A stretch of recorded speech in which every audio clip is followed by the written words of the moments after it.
And then we showed a video on it, and I asked them to write down, they have green diaries over here, that every so often we have those. And yesterday they watched the film, and then they had to write down 5 things in their diary that I did not mention about the election off the video.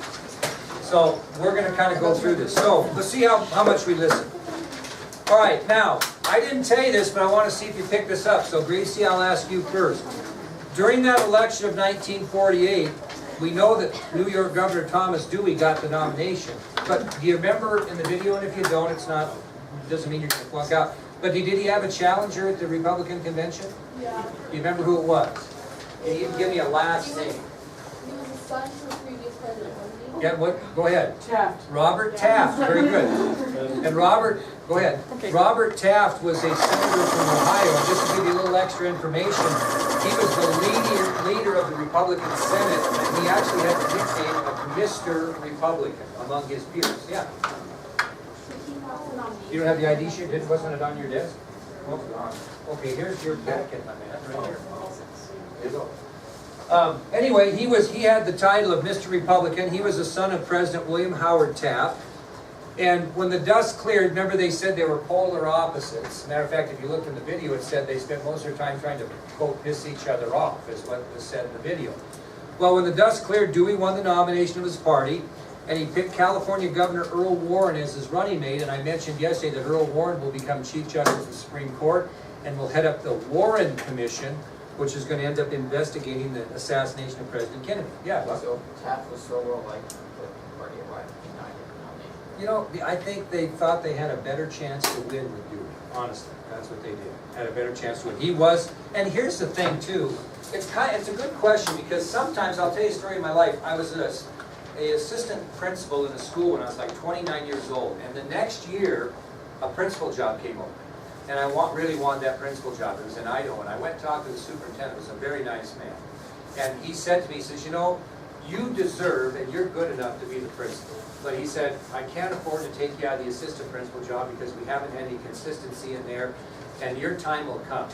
And I think he felt better with me being in the assistant principal job than he did in the principal job. And I think the Republicans felt better that they were, you know, at the end you're going to go with who you think you could win with. And they felt Dewey had the charisma and stuff to win. Okay, and we'll talk about that. It's a good question. Now, what 3 things, before the campaign even began, made it appear that Dewey and Warren would win? What were the problems that it looked like Truman would lose because of it? Okay? Well, not personal. Let's not get personal. But I mean, just in general, what were the problems in America that might cause people to want to change? Or post-war problems. Okay, what was the economy like after the war?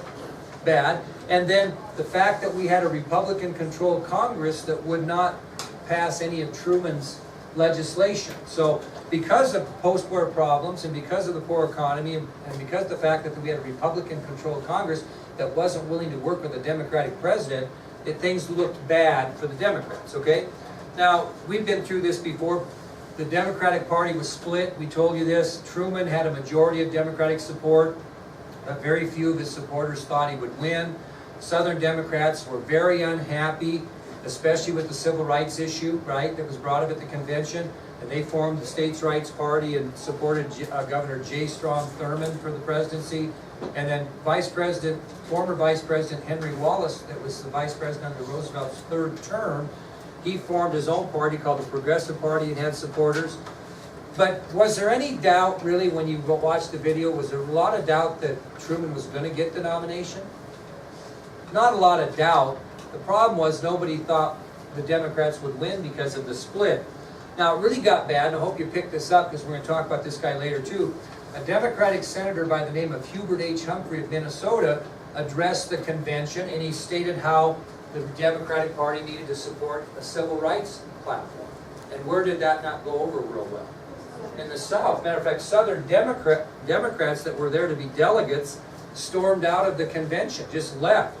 So, I mean, this did not look good. When Truman gave his speech, and he gave a very good speech, but it still didn't look good. You could talk, his speechwriter even said several times during the video he did not think that he would win. They said that he thought they had made great progress throughout, but with 2 weeks left. He didn't think they would win and needed 2 more weeks to really maybe catch up.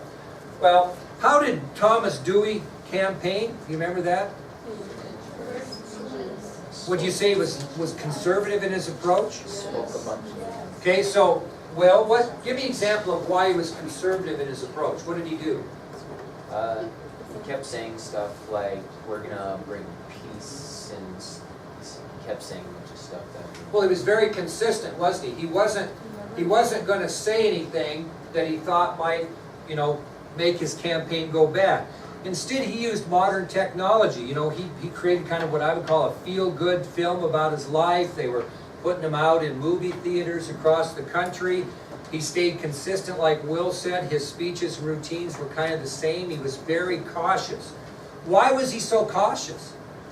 Why didn't he get out and get after Truman? His last election, he kind of got in trouble for being too negative on Roosevelt, but how did he stand in the election? You know, if you... He was like 10. Yeah, it's like fantasy football. So what you do if you're really conservative is you have one player left in fantasy football, okay? And there's no way that the guy can beat you because you're ahead by like 2 points. So rather than start that player and take a chance he might lose points, you put him on the bench and go without a quarterback in fantasy football so you can't possibly lose.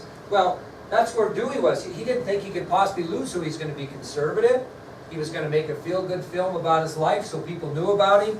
He wasn't going to be real critical of Truman, and he didn't want to say anything that would upset the apple cart or portray him as negative because he got a reputation as being too negative when he campaigned against Roosevelt in 1944.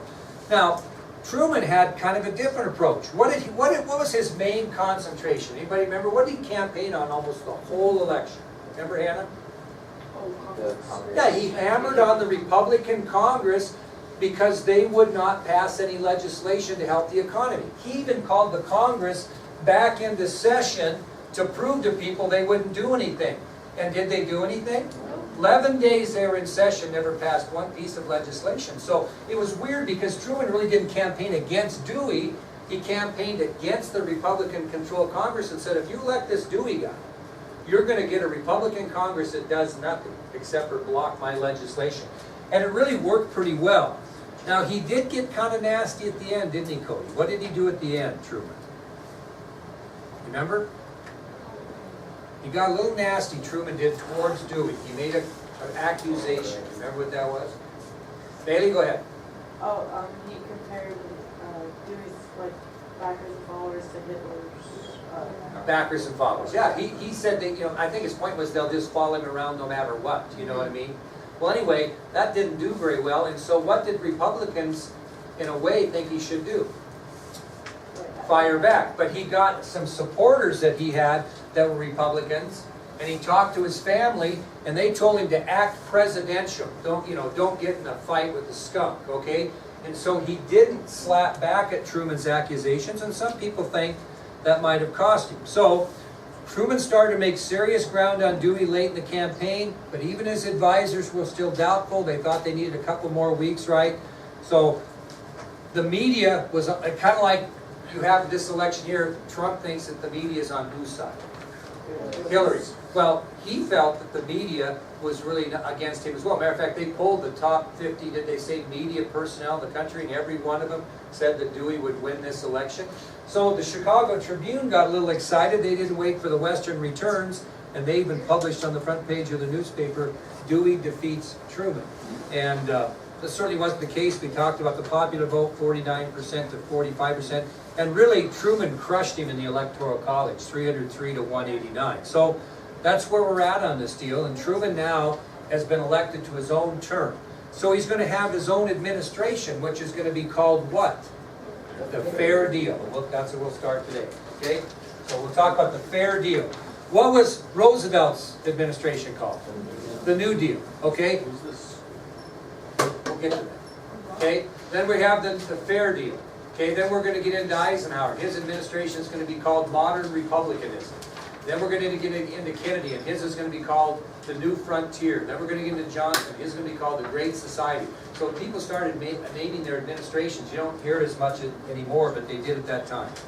Now, as I mentioned, Truman's victory in the election of 1948 is going to enable him to introduce his own administration, which is known in American history as the Fair Deal. Now, I'm going to give you several pieces of legislation that were passed during the Fair Deal, because I gave you quite a few, didn't I, that were passed when Truman played out the rest of Roosevelt's term, including the 22nd Amendment of the Constitution, which limited the president's terms to 2.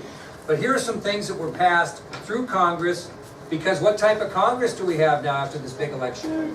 Democratic Congress. Okay. Now, the first law, one of the first laws that was passed by Congress during President Truman's Fair Deal was a law that extended Social Security benefits to include 10 million more people. Now, you don't know anything about Social Security benefits because you're too young. But if you get my age, you start worrying about that. So you can draw Social Security when you get to be how old? Anybody know? 64. Well, you can do it at 62, but you draw minimum. You can draw it at 60. You want to wait till you're 65. So I may be standing here until I'm 65 just so I can afford to retire. But the Social Security benefits are benefits that you pay into your check for Social Security, Social Security, Social Security. And then you, as you look at your checks, you know, as you work at McDonald's, wherever a person works, they take Social Security out of your check. Well, that goes into funds. So when you get to be 65, if they haven't spent it on something else, you're going to get some benefits. I'm hoping that you guys just keep on kicking into that Social Security, so I'll be taken care of when I'm old. But he extended that so that 10 million more people would receive Social Security benefits. How else can you get Social Security besides being 65? If you're disabled, spouse dies. If, for example, we have kids who get Social Security benefits because they have a parent die, and they get those until they're 18, and then if they go to college, you sign this form, they can get them until they get to college. So Social Security isn't just for retired people, it's for disabled, maybe a death of a spouse, or a father or mother. Here's one that'll get you, and this was a big one. It doesn't seem big now, but it was big then. A second law that was passed during the Fair Deal was raising the minimum wage. Now you think about it. Anybody want to guess what the minimum wage was prior to this, an hour? $2. Less. 50 cents. Less. 40 cents an hour. Now, guess what? Now think about it. I mean, I know it's different, but what do you think Truman's administration raised that from 40 to what? 74. Oh God, you're not going to go 3 times as much. 75. 75. Now that doesn't sound like much because you're going, oh, it's just 35 cents. But think about it, it was almost twice as much. Now when they raised the minimum wage, this new president, to twice as much as it is now, then you'll get an idea of how important that was then. Because you think, what is the minimum wage now? You think they're going to raise that to $15 an hour? $13.25? Yeah. $13.25 on the proposition would be very good. But I'm telling you, that just tells you what kind of a raise that was. People were pretty excited. Another law that was passed during the Fair Deal is the federal government was authorized to clear slums. You remember in the video when they showed those slum areas that stated that these had to be, that was a campaign issue? Do you remember the video when they went through and showed the slum areas? Well, what they did is they cleared those slums and they built 800,000 low-income housing units. Okay, that's a pretty big deal to solve that problem. So laws that were passed during the Fair Deal authorized the federal government to clear slums, tear down those old slum areas, and build 800,000 low-income housing units. Now, do you know how low-income housing units work? Anybody know? Well, what happens is they base your rent on what? How much you make. Okay, so low-income housing is a good thing. It's for people that, you know, are struggling, that don't make a lot of money, and they base their rent on the amount of money they make. If you make this much money, you pay this much money. If you make this much money. Well, 800,000 low-income housing units was a big deal that was done during the Fair Deal, and it cleared those slums and gave those people better places to live. Another thing that the laws did is it continued rent controls. Rent controls were already in place. And what the Fair Deal did is it extended those rent controls until 1951. So from 1949 to 1951, they continued to have rent controls that actually were established during the Roosevelt administration. What are rent controls? Controlling how much you can charge for rent, okay? So we had rent controls at that time. And Truman felt it was important that was extended, so Congress passed laws that continued rent controls until 1951. And another one, I want to see if we can remember this. The last one is the Fair Deal passed laws that brought more people under civil service. Brought more people under civil service, which was a big thing started by President Roosevelt. What is an example of civil service? What? No, this is getting paid. Now, jury duty is kind of a response. What is civil service? What did Truman do to create jobs? What? What'd you say? Yeah, like the Civilian Conservation Corps, okay, those types of things. What Truman did is he brought more employees under civil service. He established more of those types of jobs, like the Civilian Conservation Corps, that put people to work, okay? So he created jobs. So he did a lot of good things during his administration. He helped Social Security benefits to include 10 million more people, raised the minimum wage from 40 cents an hour to 75 cents an hour. He cleared slums and built 800,000 new low-income housing units.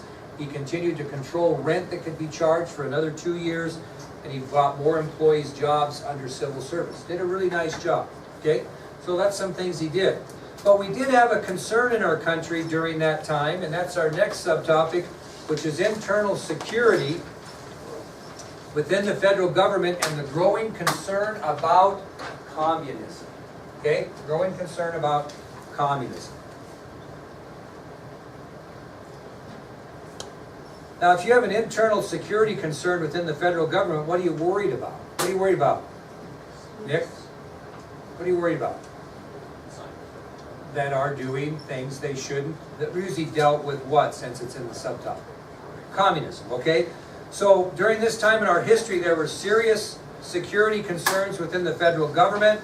So in 1947, when he was still serving Roosevelt's term, Truman asked the FBI to investigate the loyalty of all federal employees. So he has a right to do that. He can investigate federal employees because they work for who? The federal government. So he was concerned about if every employee that was working for the federal government was loyal to the United States. And so he, in 1947, while he was serving Roosevelt's term, he asked the FBI to investigate every single federal employee to see if they were loyal to the United States.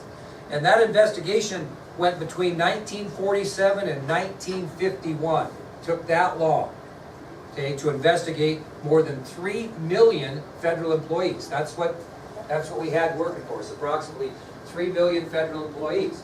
So between 1947 and 1951, the FBI investigated more than 3 million federal employees. Well, of those approximate 3 million, 2,000 resigned after the investigation. Now, the reason you would resign is because, why? Well, you're going to get caught, so you better get out of there before they throw you the slammer. They don't throw you in the slammer. Well, what are they going to do to you if they find out you're not loyal? But like after, they resigned after or before? Well, during. So the investigation went from 1947 to 1951, and during that time, of the 3 million federal employees that they investigated, during that time, 2,000 resigned rather than have them dig any deeper, I guess would be the way. And really, in the end, only 212 were fired as, quote, security risks. So that's pretty good when you got 3 million federal employees and you only end up firing 212. So they might have had a little bit of paranoia there, you know what I mean? So that's a pretty low percentage. Not that you want anyone that's not loyal, but, you know, is everybody loyal to their employer in this country? No. So then do you think, like the story that would have been fired at this time because of the circumstances? You know, it's a hard, you know, that thing is, we can get into this. I have a hard time believing you don't turn over your emails after a meeting of it. I don't know the answer. Who knows? Back then, I think she would have. Just because there was so much, I'm Yeah. just saying not whether she was, what, if she should have been fired or not, but I'm saying at that time, you think that that was a paranoia, she would be gone. Yeah. Yeah, I do, I really do, yeah. Weren't a majority of the 212 that were fired after the issue with Iran and the embassy because they thought they were working with them on that? In 1940, 51? Yeah, in 51. Some of them, yeah. But I mean, there was, they were looking for disloyalty, and then after that issue you're talking about, they actually turned their attention to communism. How many communists do we have within our country? But yeah, you're right. You dug deep for that. Holy moly, right? Yeah. Buck? Okay, well, in the middle of this investigation of federal employees, the FBI and the Department of Defense also were investigating possible communist activity in the United States as well, because we were concerned about not only internal security within the federal government, but communism. So we were going to run the communists out. Now, if you were a communist, you were going to be indicted, tried, and sentenced to prison. If you were a communist in this country, that's the way it was. So during the process of investigating communism within our country, that wasn't just federal employees. By the end of that investigation, 11 communist leaders that were in the United States were indicted, tried, and sentenced to prison. So they did find 11 communist leaders, not just communist people, people that were communist leaders in the United States, and they found 11, indicted them, tried them, sentenced them to prison. And because of that discovery, Congress passed in 1950 the Internal Security Act of 1950. So because of their findings of disloyal federal employees, and because of their findings of 11 communist leaders that were practicing in this country, Congress decided to pass a law called the Internal